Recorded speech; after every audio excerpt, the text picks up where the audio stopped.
Hi, I'm Dr. Joan Nelson, and on this channel I talk a lot about my research which focused on working parents and specifically on working mums.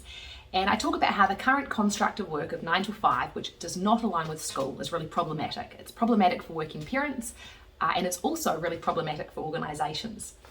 So today what I'd like to talk about is this idea of how we should remunerate people's outputs as opposed to their inputs.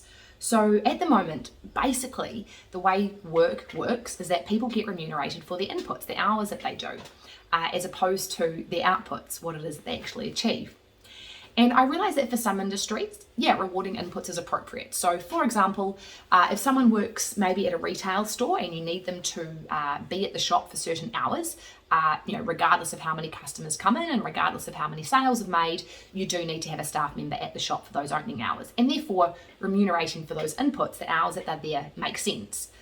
Possibly they should get remunerated from a commission point of view as well. Maybe not, but either way, that does make sense from an input point of view. Same with shift workers would be kind of similar. But for a lot of roles, especially kind of corporate, but not just corporate, what we actually need to start doing is remunerating outputs. Why do we care so much about the hours that they did? Surely we care about much more about the task that they completed. And one of the things I find a little bit interesting is when we think about when an organisation takes on a new staff member, so when either a business owner or a manager in an organisation thinks, you know what, we actually need to employ a new staff member to do these particular tasks. When they think about it, it's because they literally have got a list of tasks that they are realising, well, we can't do this with our current staff, we're going to need someone else to take on these tasks. We need them to do X, Y, and Z.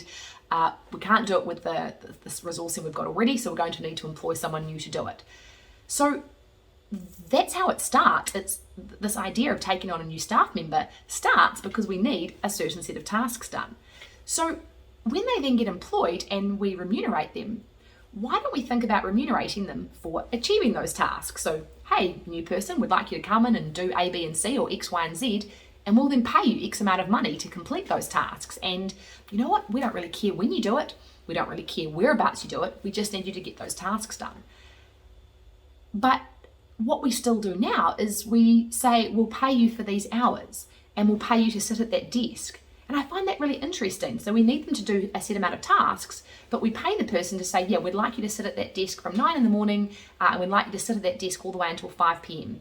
Yes, these are the tasks that you need to do, but this is the way we're going to remunerate you. So I just find that really interesting because it's almost counterintuitive. And so this is one of the things that I'm really trying to push around flexible working is that we need to get really clear about what it is we actually want our staff to achieve and then pay them to achieve that. Let's focus much less on how many hours they do and whereabouts they do their hours. It's about, can they get a task done? And that's how we should remunerate them. Thank you.